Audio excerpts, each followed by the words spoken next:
Este vídeo aqui é babado, hein? Finalmente compartilharei com vocês hoje a minha história. Como eu manifestei a minha pessoa específica. Eu sou a Tárcia, sou psicanalista e trabalho também com a cocriação consciente em paralelo. Se você estiver nesta jornada com aquele desejo profundo no seu coração, saiba que é possível, você pode sim realizá-lo. Precisando de ajuda para organizar uma rotina de exercícios, é só passar no meu Instagram e vamos embora fazer uma consulta por lá. Você também achará os links para os meus materiais. Pessoal, eu relutei para vir aqui e falar da minha vida pessoal. Entretanto, todavia, porém, eu sempre digo que só ensino o que apliquei.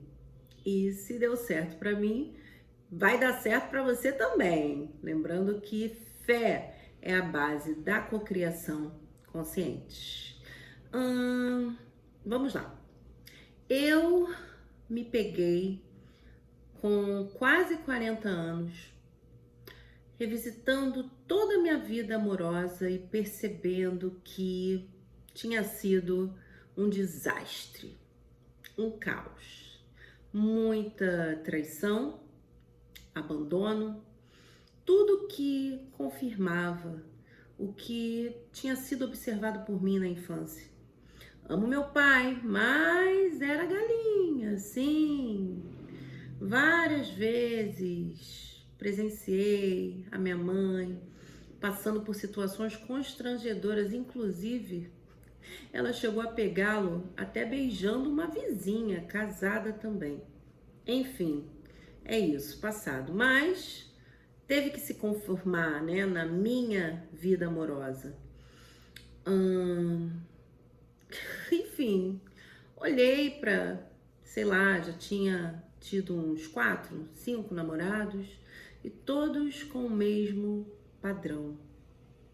Só que dessa vez era diferente, porque eu já estava com um filho e tinha esse sonho de construir uma família, sabe?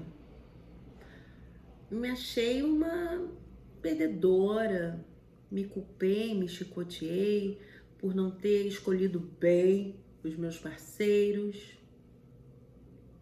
Só que como eu conhecia já as leis, eu entendi que o denominador comum de todas as histórias era eu mesmo. Portanto, há algo que precisa ser consertado dentro de mim. E comecei a trabalhar o meu autoconceito, escrevi uma lista com todas as características que eu gostaria de encontrar no meu próximo parceiro.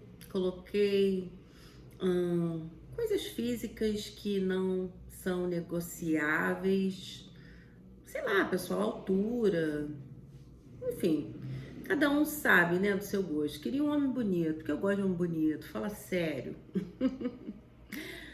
Destaquei bastante a personalidade, mas principalmente nesta lista coloquei o que eu gostaria de sentir.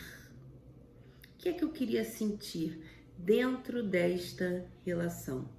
Então, na minha relação amorosa, eu me sinto amada, segura. Eu queria muito me sentir segura no sentido de protegida, sabe?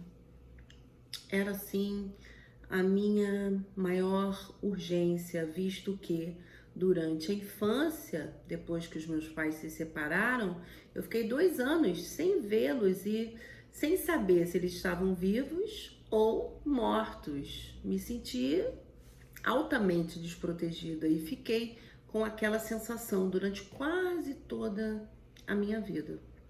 Fui viver trabalhando, a parte financeira já estava bem melhor, em harmonia, mas é aquilo, com um filho pequeno, ainda convivendo com a minha mãe, que tinha bastante crença de escassez, mas nesta altura, por ter um entendimento maior, eu relevava, contemporizava, inclusive é o meu conselho para você que está num ambiente mais hostil, entendia que a programação dela era aquela e que ela resistia muito em receber algo novo.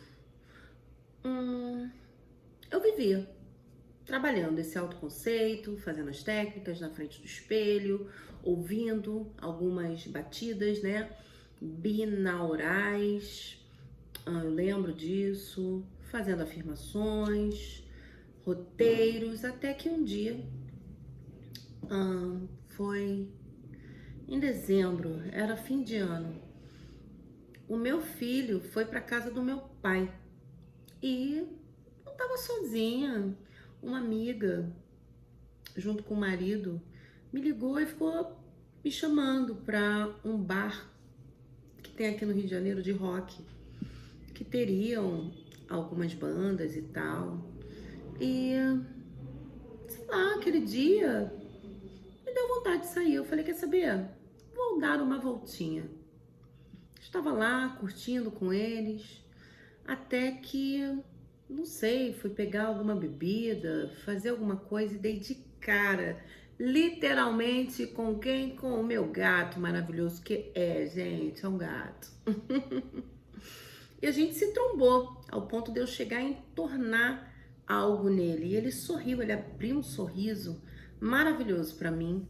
Houve ali um pequeno diálogo e eu saí. Fui pra frente ali do palco, assisti o show, ele veio atrás de mim e acabamos conversando, mas naquele momento já surgiu um interesse da minha parte. Eu falei, nossa, que gato, né? Cabia ali na minha lista, fisicamente falando. Mas algo também ocorreu no meu corpo. Eu me julguei. Eu achei que ele era muito atraente. Logo, a insegurança do meu corpo veio. O subconsciente já jogou aquilo ali, né? Aquela coisa da aceitação, aqueles questionamentos bem negativos. Por que que um homem bonito, jovem, ficaria com alguém que tá acima do peso? Blá, blá, blá, blá, blá. Frio na barriga. Isso, pessoal, antes de um beijo. Eu literalmente já estava visualizando a minha pessoa específica com uma outra mulher que tivesse visualmente, mas sei lá o que eu pensei.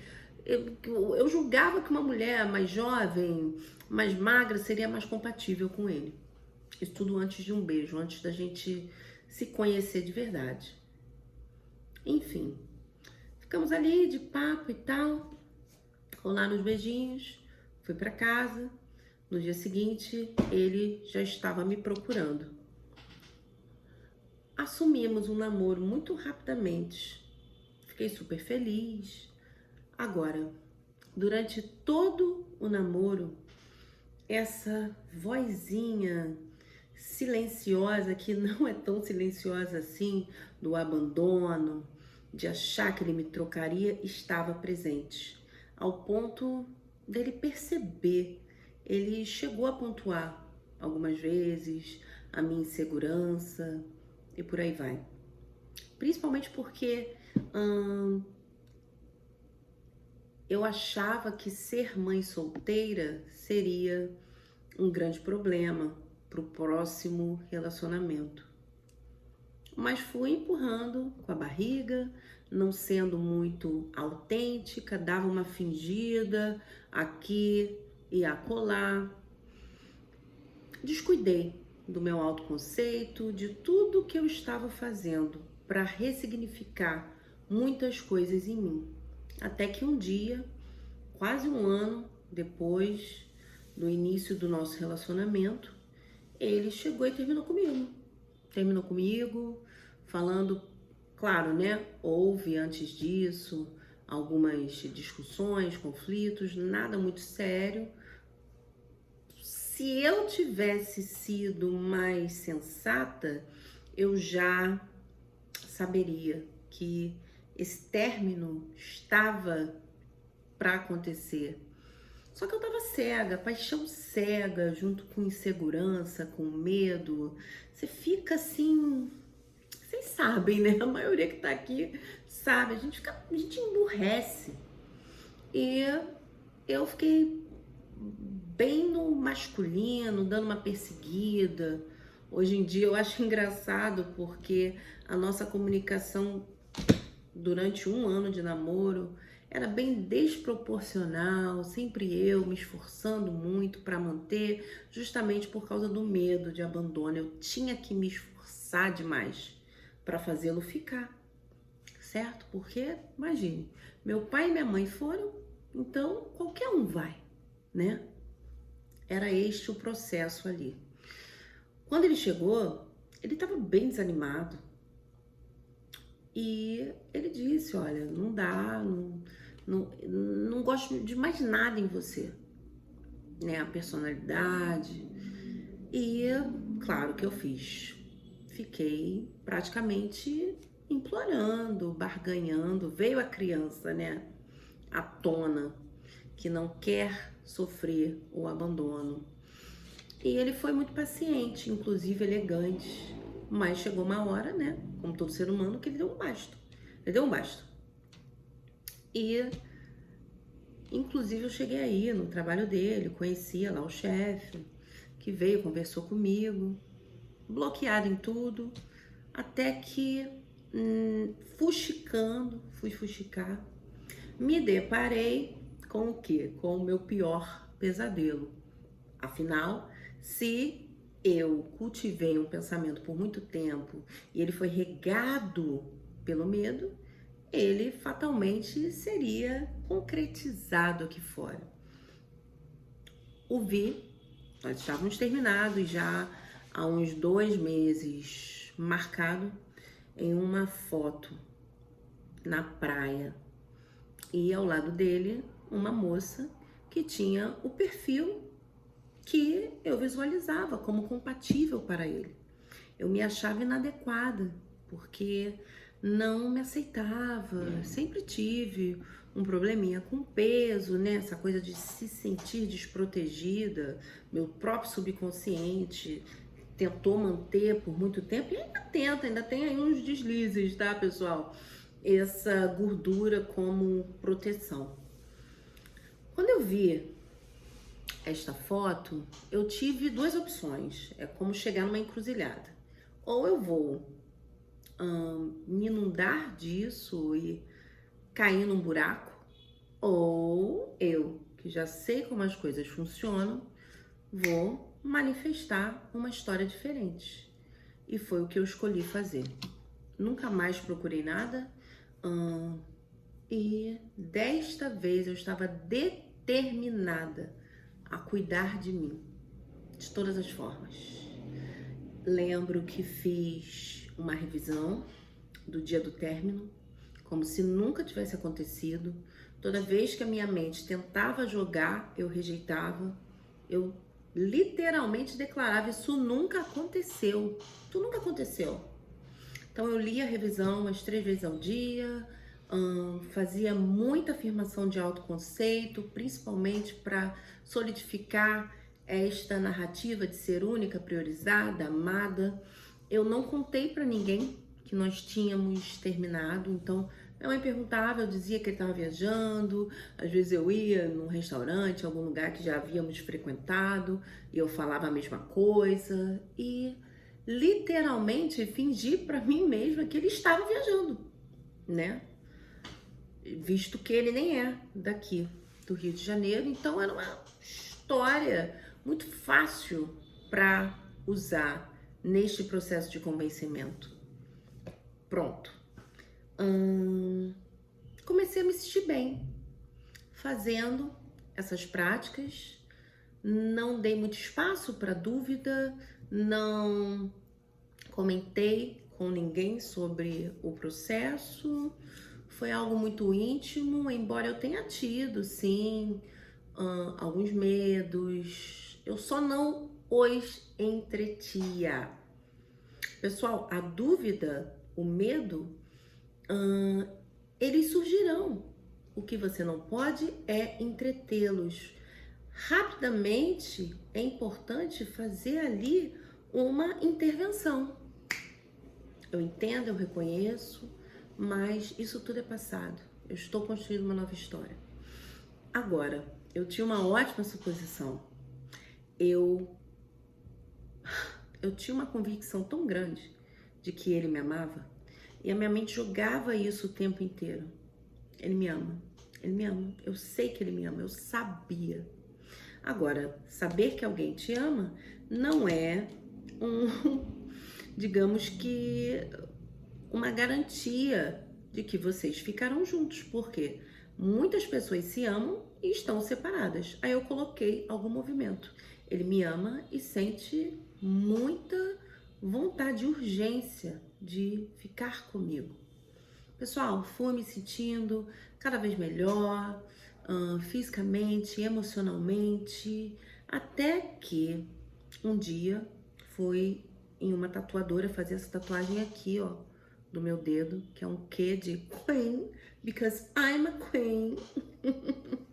E também fui fazer umas sombras aqui neste braço, tá vendo? Essas sombras aqui, ó, que esse braço aqui ele é um pouquinho mais fechado.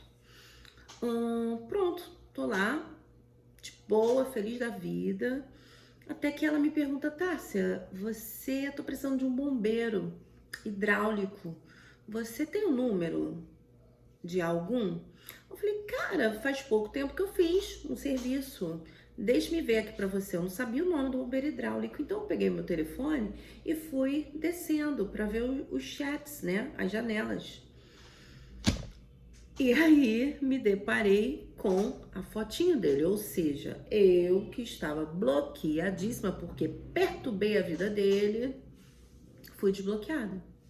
Olhei, normalizei, fiquei feliz, agradeci, mas deixei lá. E de verdade, pessoal, não me deu curiosidade de ver se estava online, se tinha status, absolutamente nada. Se tem algo que vocês precisam ter neste processo é disciplina, que mais? Autocontrole. E eu tive. Segui a vida. Saí de lá belíssima, com as minhas tatuagens e tal. Esse desbloqueio veio com uns 2 meses, 3 meses após a foto, tá? E já fazendo com muita consistência, disciplina, todos os dias as técnicas, ou seja, dentro aí de 2, 3 meses foi um único movimento.